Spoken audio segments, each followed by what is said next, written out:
1852. Le psychiatre Bénédicte Augustin Morel reçoit un homme à l'asile de Maréville à Nancy. Depuis quelque temps, cet homme est en proie à de grandes angoisses. Glissant ses doigts dans sa bouche, l'homme se mit à étirer ses lèvres pour dévoiler ses dents. « Voyez cette bouche, dit-il, c'est la gueule d'un loup, ce sont des dents de loup, j'ai les pieds fourchus, voyez les grands poils qui me recouvrent le corps. Laissez-moi courir dans les bois et vous me tirerez un coup de fusil. »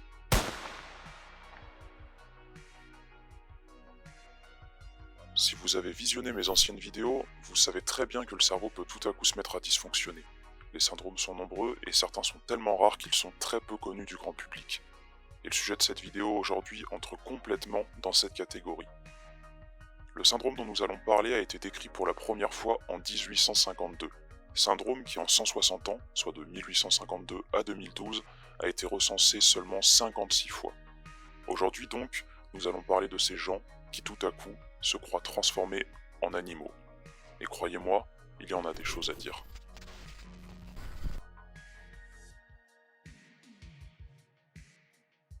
Avant d'attaquer plus en détail la description du syndrome, mettons un nom sur celui-ci, ou plutôt des noms.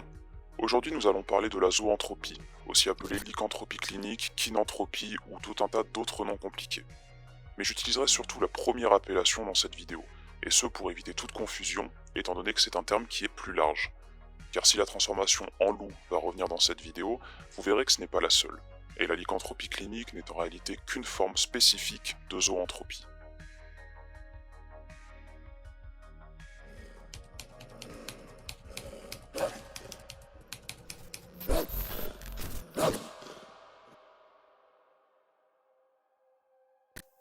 Les personnes atteintes de zoanthropie sont donc persuadées d'avoir été transformées en un animal. Celles-ci ne se reconnaissent parfois plus et se mettent à avoir des comportements proches de l'animal en question. C'est donc dans son traité théorique et pratique des maladies mentales que le psychiatre français Bénédicte Augustin Morel décrit ce premier cas de zoanthropie, terme qu'il n'utilisera pas à l'époque. La personne touchée par ce syndrome était un homme de 36 ans, sobre, doux et aimé de tout le monde. 3 mois plus tôt, celui-ci perdit sa femme. Son humeur changea alors du tout au tout et il tomba dans, je cite, une mélancolie profonde accompagnée d'hallucinations. Aimé par tous, il repoussa néanmoins ses proches et se renferma sur lui-même, rongé par ses angoisses et ses hallucinations. La suite, je l'ai évoqué dans l'introduction de cette vidéo. Cet homme rencontra le docteur Morel et lui affirma que ses dents étaient celles d'un loup, tout comme ses pieds ou ses poils. Mais malheureusement, aucun traitement ne fonctionna. Et lorsqu'une amélioration donnait un petit peu d'espoir au médecin, celle-ci s'avérait être de courte durée. Moments durant lesquels il put par exemple revoir et embrasser ses enfants avant que la maladie ne reprenne le dessus. Mais plus le temps passait, plus son état empirait. Par exemple, il ne voulait plus manger et demandait à ce que les médecins lui donnent de la viande crue, car je cite, il est un loup. Ceux-ci finirent par céder à son désir, ne serait-ce que pour qu'il s'alimente un petit peu, mais l'homme repoussa la nourriture en prétextant que la viande n'était pas assez pourrie. Quelque temps plus tard, il mourut, je cite, au milieu des symptômes du plus violent désespoir.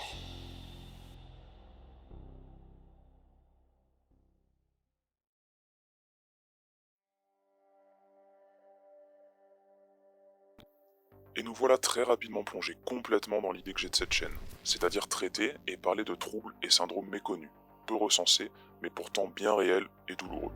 Un syndrome ici, rappelons-le, recensé seulement 56 fois en 160 ans. Mais avant de continuer de suite sur ce syndrome, j'aimerais revenir un petit peu sur l'histoire de la lycanthropie.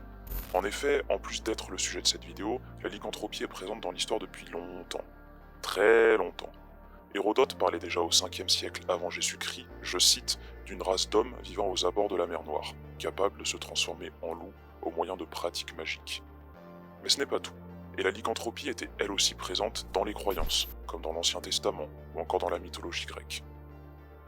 Plusieurs siècles plus tard, la lycanthropie devient quelque chose jugé comme hérétique et mortellement répréhensible. L'Église catholique et de nombreuses personnes considéraient toute affaire de lycanthropie comme une œuvre du diable. La personne touchée avait soit été maudite par le diable, soit avait fait un pacte avec celui-ci.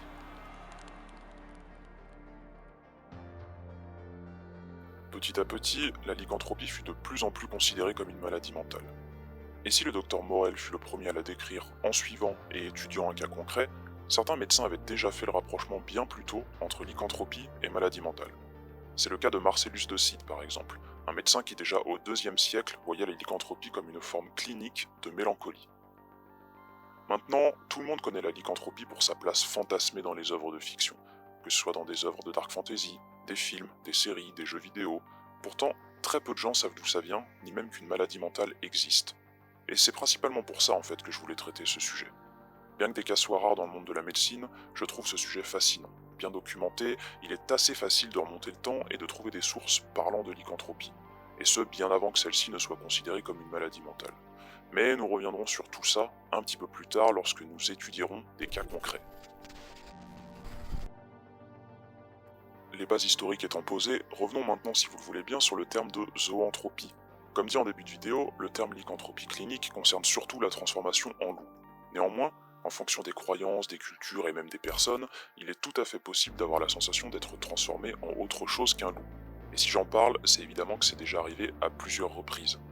Et je vous passe les termes complexes pour ne pas vous surcharger d'informations, mais dans ces 56 cas recensés, nombreux concernent par exemple également des gens ayant eu la sensation d'avoir été transformés en chiens, tandis que d'autres ont rapporté des transformations en lion, tigre, serpent, chat, cochon ou encore même poulet.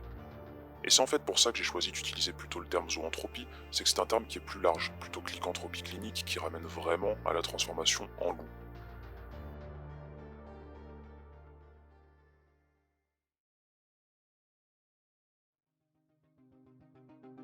Et si ça peut faire sourire tant c'est surprenant, j'aimerais mettre une fois de plus l'accent sur à quel point être atteint par ça est difficile à vivre pour la personne touchée comme pour ses proches. Et comme pour toute maladie mentale ou symptôme rarissime, l'impression d'être seul, et je mets des gros guillemets, mais d'être fou, n'aide pas à la guérison. D'où l'importance d'en parler et de faire connaître un petit peu plus tout ça et tout ce qui tourne autour de la santé mentale. D'ailleurs, pour information, il est tout à fait possible d'avoir d'autres syndromes en plus d'être atteint de zoanthropie. Quelques secondes plus tôt, par exemple, je parlais d'une personne ayant été persuadée d'avoir été transformée en cochon. Un cas recensé concerne une femme de 37 ans. Une femme touchée par la dépression qui, lorsque sa dépression empira, eut l'impression qu'elle et son enfant avaient été transformés en cochon. Mais ce n'est pas tout, car en plus de ça, celle-ci était également persuadée que leur corps était également en train de pourrir. En plus d'être atteinte de zoanthropie, cette femme était également touchée par le syndrome de Cotard, un syndrome dont les personnes atteintes sont persuadées soit d'être mortes, soit que leur corps est en train de pourrir de l'intérieur. Et je passe rapidement sur ça, mais si vous voulez plus d'informations sur le syndrome de Cotard, je vous invite à aller voir la première vidéo de ma chaîne. Celle-ci traite uniquement de ce syndrome et pourrait permettre de comprendre un petit peu mieux ce que devait vivre cette femme au quotidien. D'ailleurs, après avoir été traitée par électrochoc et mise sous psychotropes visant à traiter la dépression, ainsi que sous médicaments visant à traiter certaines formes de schizophrénie et troubles bipolaires, cette femme put s'en sortir et ses symptômes passèrent.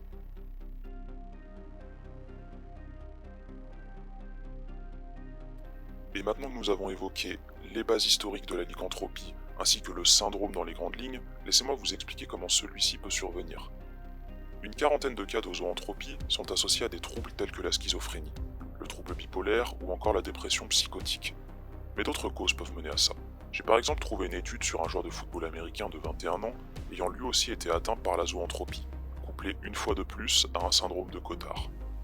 Dans son cas, ces syndromes auraient pu venir à la suite de nombreuses blessures à la tête à cause du sport, blessures dues au choc et parfois accompagnées de perte de conscience. D'ailleurs, la zoanthropie est maintenant bien plus vue comme un symptôme à quelque chose de plus gros et grave que comme une maladie à elle seule. Important à savoir aussi, mais la durée durant laquelle la personne pense être transformée en animal et se comporte comme telle peut énormément varier, allant de quelques heures à parfois quelques semaines, mois ou plus.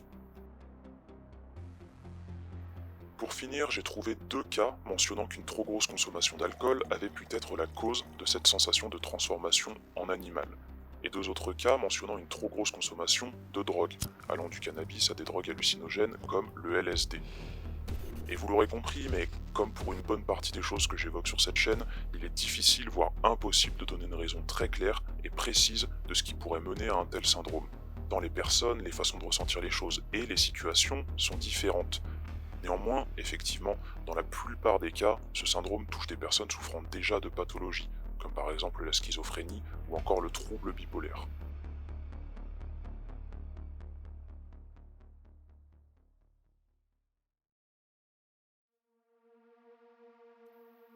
D'ailleurs, l'animal que la personne aura l'impression d'être devenu peut s'expliquer par les croyances et perceptions personnelles. Par exemple, à certains endroits, le loup est perçu comme négatif, dangereux, malveillant. Le cochon, lui, est vu dans beaucoup d'endroits comme un animal sale. Ou encore le serpent, lui, est souvent vu comme un animal dangereux ou malveillant également. Tandis qu'à d'autres endroits, des animaux vus comme mauvais quelque part ou ramenant à un sentiment négatif pourraient être bien vus ou même sacrés.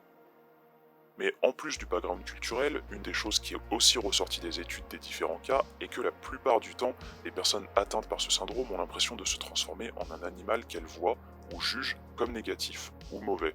Ceci pouvant s'expliquer par des sentiments négatifs que ces personnes ressentent envers elles-mêmes, tels que le fait par exemple de se sentir coupable de quelque chose, se sentir sale, ou encore avoir l'impression d'être une mauvaise personne, une personne malveillante. Ceci fait assez sens et pour rappel, pas mal de cas remontés sont des personnes atteintes de dépression psychotique. Et en fait, ces deux points évoqués vont complètement ensemble. Une personne souffrant d'une dépression psychotique et ayant par exemple un fort sentiment de culpabilité ou un sentiment de malpropreté aura plus de chances d'être persuadée d'avoir été transformée en loup si elle vient d'Europe que si elle vient d'un pays scandinave. Son cerveau ira vers un animal qui correspond à la vision qu'elle a d'elle-même, et le loup est en Europe bien plus mal vu que dans la culture et les croyances scandinaves. Pour citer un autre exemple et revenir sur la dame persuadée qu'elle et son fils avaient été transformés en cochons, j'aimerais réévoquer le syndrome de Cotard dont elle était atteinte, et qui lui donnait l'impression que son corps était en train de pourrir de l'intérieur. Je prends des pincettes ici, mais peut-être qu'on peut lier tout ça, et que finalement cette sensation de pourrir de l'intérieur, et donc de saleté ou de dégoût, fit que le cochon fut l'animal qu'elle crut devenir, un animal que certains considèrent comme sale ou dégoûtant. Pour finir ces quelques explications, j'aimerais préciser qu'en plus d'être persuadé d'avoir été transformé, il arrive que la personne atteinte ne se reconnaisse physiquement pas et se voit comme possédant des attributs physiques de l'animal en question.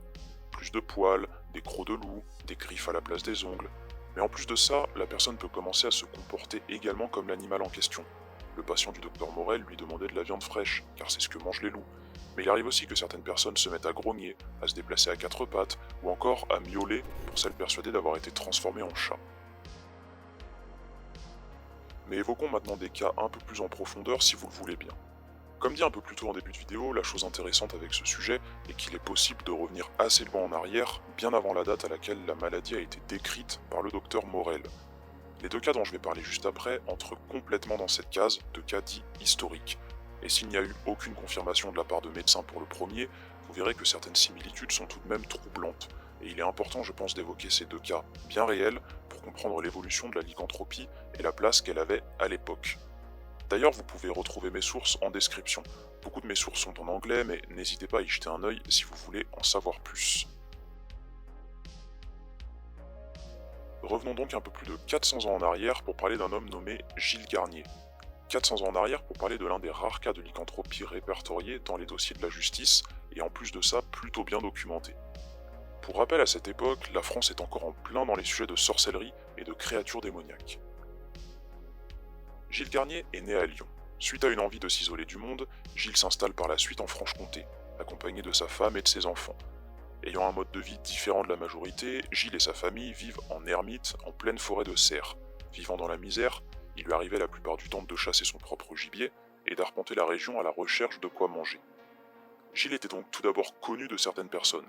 Les gens le voyaient passer, finirent par le connaître et le décrivèrent comme quelqu'un au visage mangé, quelqu'un de fatigué, caché derrière une barbe grise et au teint assez blafard. Octobre 1572, une fillette d'une dizaine d'années disparaît et est retrouvée morte dans la ville de Châtenois. On raconte qu'elle a été étranglée et des morceaux de chair manquent aux bras et aux cuisses de l'enfant. Quelques jours plus tard, une autre fillette est attaquée. 3 témoins ont dit ensuite avoir aperçu une créature monstrueuse en train de la dévorer. Gravement blessée, elle mourra ensuite malheureusement de ses blessures. Vous vous en doutez, Gilles est notre coupable. Après avoir tué ces 2 fillettes, Gilles a également tué 2 garçons avec le même mode opératoire, le dernier ayant eu le temps de crier pour alerter les voisins. D'ailleurs, évidemment, après 3 morts d'enfants, les voisins et la garde étaient déjà pas mal sur le qui-vive. C'est donc pas étonnant que des cris aient pu attirer le voisinage qui découvrit finalement l'identité du meurtrier. En décembre 1573, les policiers de la ville de Dole arrêtent Gilles Garnier.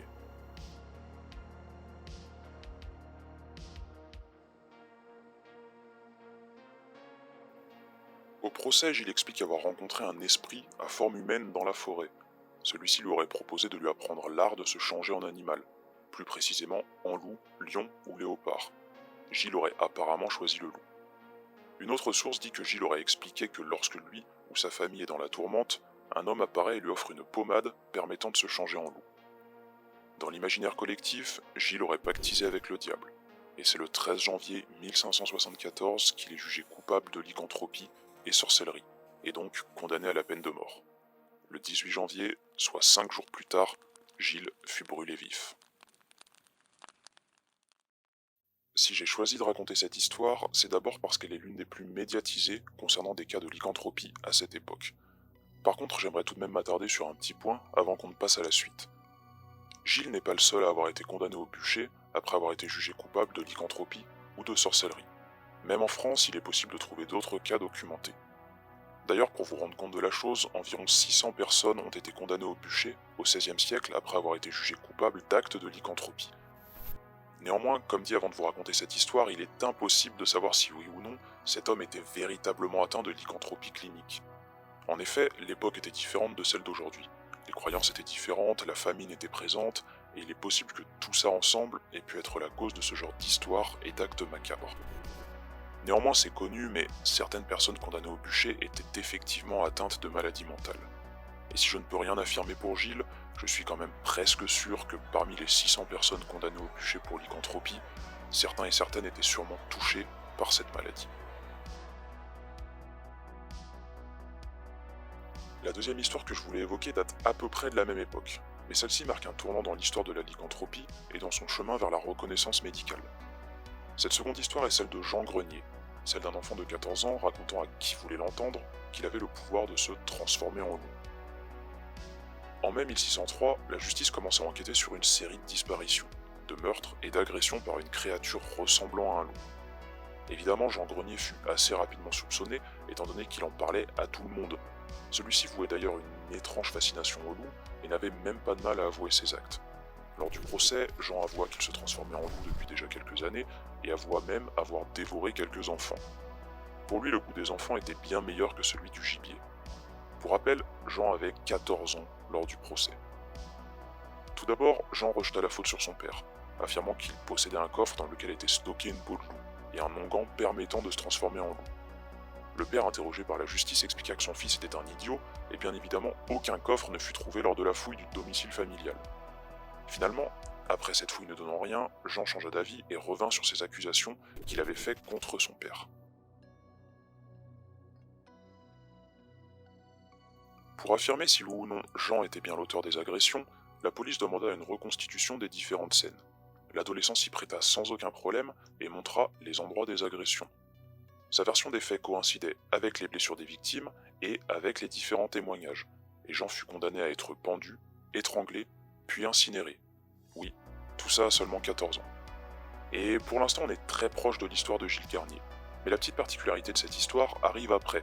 Avant son exécution, des médecins réussirent à faire reconnaître le caractère pathologique de Grenier.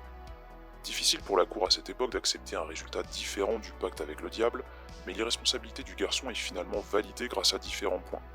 Tout d'abord son jeune âge, sa faiblesse d'esprit, mais surtout son caractère mélancolique. Suite à ça, Jean Grenier n'est pas condamné à la peine de mort. Toutefois, celui-ci devra purger sa peine en passant le reste de sa vie à se repentir dans un monastère. Il lui était impossible d'en sortir, sous peine que la peine initialement prononcée soit effectuée. En d'autres termes, si Jean quittait le monastère, il serait retrouvé, puis exécuté.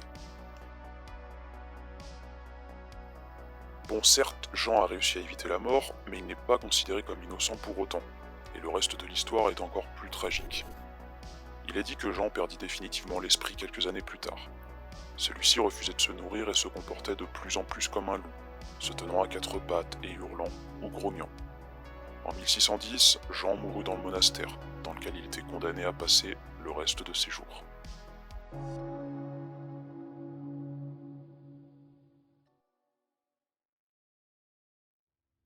Par contre, avant de continuer, j'aimerais tout de même préciser quelque chose. Ces deux histoires sont vieilles de plus de 400 ans. Toutes deux sont liées à des actes graves, tels que des agressions ou des meurtres, mais toutes les personnes atteintes de zoanthropie ne sont pas forcément violentes. D'ailleurs, j'ai trouvé assez peu de témoignages récents quant à des violences perpétrées par des personnes atteintes. et les rares informations que j'ai trouvées évoquent des tentatives de morsure, notamment chez les personnes persuadées d'avoir été transformées en loup ou en chien. En tout cas pour ces deux histoires, la vie était différente à l'époque, les croyances aussi, et s'il vous plaît n'associez pas cette maladie ou ses symptômes aux actes que j'ai pu évoquer dans ces deux histoires. Il y a déjà bien assez de peur et de tabou autour de ce qui touche au mental, n'en créons pas plus.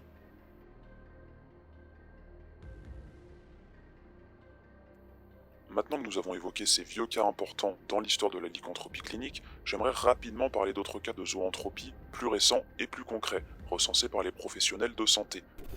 Lors de mes recherches, j'ai trouvé un tableau présentant les 56 cas recensés. Le tableau, c'est celui-ci, et j'aimerais le parcourir un petit peu avec vous. D'abord pour donner des exemples plus concrets, ainsi que pour voir ce qui a été diagnostiqué et comment ça a été soigné. Le deuxième cas est celui que j'ai traité en début de vidéo, cas datant de 1852 et dont le docteur Morel s'est occupé, décrivant ainsi pour la première fois cette maladie. Le troisième cas présent dans ce tableau est un cas un petit peu particulier. Il concerne le premier tueur en série espagnol référencé.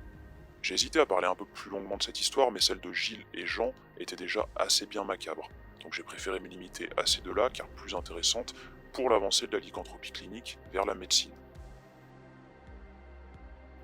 Si l'on regarde ensuite le type de délusion un petit peu plus loin, on remarque qu'il existe des termes utilisés autres que zoanthropie ou lycanthropie clinique. Pour la faire courte, c'est simplement qu'il existe d'autres termes en fonction de l'animal en lequel la personne pense avoir été transformée, comme par exemple la kynanthropie pour les personnes qui pensent avoir été transformées en chien.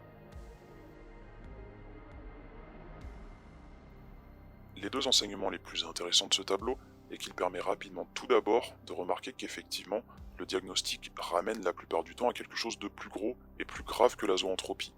Les trois diagnostics revenant le plus étant, comme expliqué plus tôt dans la vidéo, la dépression psychotique, mais aussi le trouble bipolaire, ou pour finir, la schizophrénie. Et finalement, comme pour les autres syndromes que j'ai traités sur cette chaîne, la plupart du temps la zoanthropie est en réalité la manifestation ou un symptôme de quelque chose de plus gros, de plus complexe et de plus grave. Une personne avec de tels symptômes n'aura généralement pas que ça, et c'est le rôle du professionnel de santé que d'établir un diagnostic, expliquant cette attitude et cette croyance soudaine.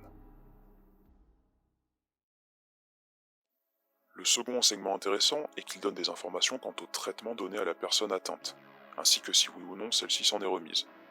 Avant les années 1970, soit les personnes n'étaient pas traitées, soit elles l'étaient avec de la morphine ou des sédatifs. Autant dire que ce n'était pas un véritable traitement. Après les années 1970, par contre, une bonne partie des personnes atteintes ont vu se faire prescrire des antipsychotiques, antidépresseurs ou antiépileptiques. Dans de rares cas, un traitement par électrochoc pouvait être effectué si la personne ne réagissait pas aux autres médicaments. Et contrairement aux autres cas évoqués dans cette vidéo, qui jusqu'à maintenant finissaient assez mal, il arrive tout de même assez souvent que la personne s'en sorte, et que les symptômes disparaissent lorsque le problème de fond est traité avec un traitement adéquat, et un suivi par un professionnel de santé. D'ailleurs finalement sur les 56 cas depuis que la maladie a été décrite par le docteur Morel, pratiquement aucun n'est décédé de ça. Pour être précis, j'ai trouvé deux cas de personnes ayant trouvé la mort.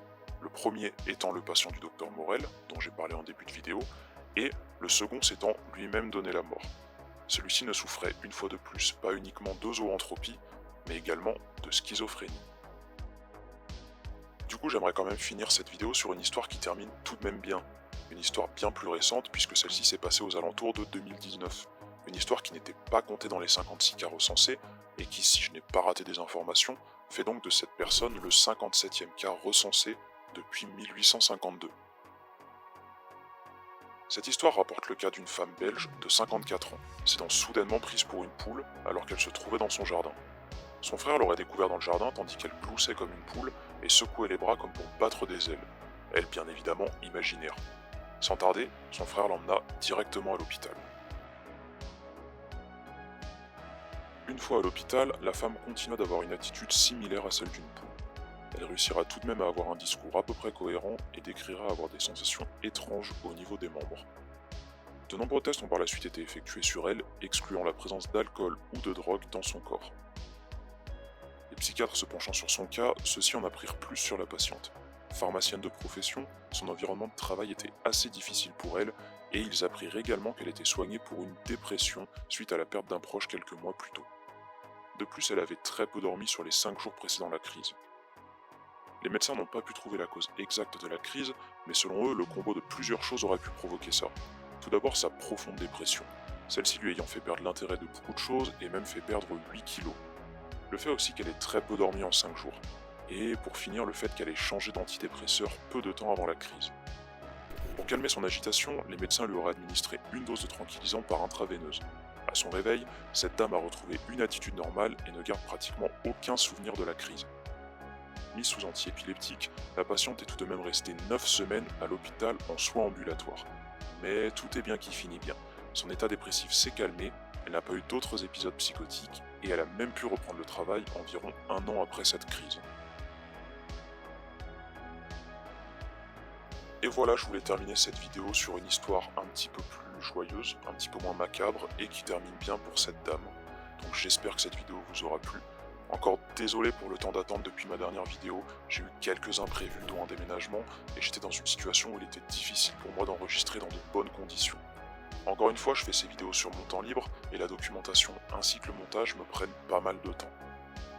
Je voulais également une fois de plus vous remercier pour votre soutien, j'ai eu énormément de commentaires ces derniers mois, ainsi que de nouveaux abonnés alors que je ne sortais pas de nouvelles vidéos. Ça me touche beaucoup et ça me motive à aller encore plus loin pour mes prochaines vidéos, et j'espère du coup que la suite vous plaira et sera à la hauteur de vos attentes. Prenez soin de vous, et à la prochaine pour une nouvelle exploration du cerveau humain.